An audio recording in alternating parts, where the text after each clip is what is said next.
तहवूर राणाची रोज 8 ते 10 तास कसून चौकशी 26/11चा कट कोणी आखला याची माहिती मिळवण्याचा प्रयत्न चौकशी सुरू असताना तहवूर राणाची वैद्यकीय तपासणी। अभिनेता सलमान खानला धमकी देणाऱ्या व्यक्तीला अटक 2 कोटी रुपयांच्या खंडणीची मागणी अन्यथा जीवे मारण्याची दिलेली धमकी।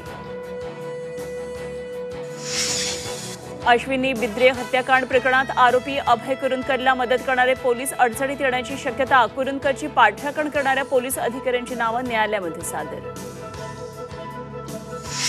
राज्यभरात उन्हाचा चटका वाढला। सोलापूरमध्ये सर्वाधिक 12 अंश सेल्सिअस तापमानाची नोंद तर मुंबईसह पुण्यामध्ये तापमानाची 40।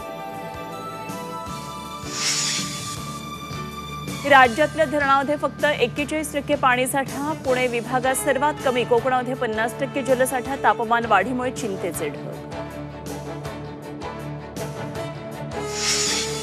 राज्यात तब्बल 29 लाख बेरोजगारांची नाव नोंदणी। नोकरीच्या शोधात असलेल्या उच्च शिक्षित पदवी पदविका आदींचे शिक्षण घेतलेल्या तरुणांचा समावेश।